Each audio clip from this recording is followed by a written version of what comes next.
Pandian store சீரியல்ல அடுத்து வர எபிசோட்ல நம்ம பாண்டியன் இருந்துட்டு நம்ம சரவணனை போட்டு பயங்கரமா திட்டிட்டு இருக்காங்க.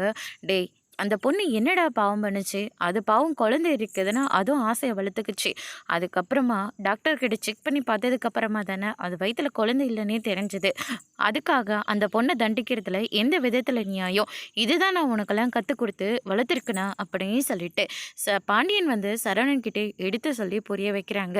சரிப்பா, நான் போய் மயிலை பார்த்துட்டு அப்படியே கடைக்கு கூட்டிட்டு வந்துடுறேன் அப்படின்னு சொல்லிட்டு அங்கேருந்து கிளம்புறாங்க.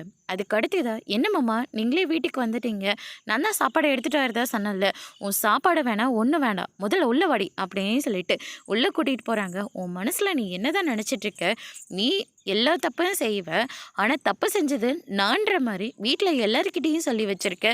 நான் அடி தப்பு செஞ்சேன், எனக்கு அடி வயசு அதிகம், உனக்கு தானே என்னை விட 3 வயசு அதிகம், அதே மாதிரி பொய் சொல்லி கல்யாணம் பண்ணது நானா இல்லை நீ அடி? இது எல்லாத்தையும் வீட்டில் சொல்லாமல் ஏதோ நான் உன்னை அடித்து கொடுமை பண்ணுற மாதிரி உன் கூட பொய்யை குடும்பம் நடத்துகிற மாதிரி வீட்டில் எல்லாருக்கிட்டையும் சொல்லிட்டு இருக்க. இது வரைக்கும் நீ பண்ணது எல்லாத்தையும் நான் பொறுத்துக்கிட்டேன், ஆனால் இதுக்கு மேலே நீ பண்ணுறதை எதையும் என்னால் பொறுத்துக்க முடியாது. காலையில் கூட உண்மையை சொல்ல வரலான்னு பார்த்தா அதுக்குள்ளே நீ என்னென்னமோ சொல்லி சமாளிச்சிட்ருக்க. பொய் சொல்கிறது உன் ரத்தத்திலே ஊறி கிடக்குடி. இதுக்கு மேலே உன்னை இந்த வீட்டில் என்னால் வச்சிருக்க முடியாது, உன் கூட என்னால் குடும்பமும் நடத்த முடியாது.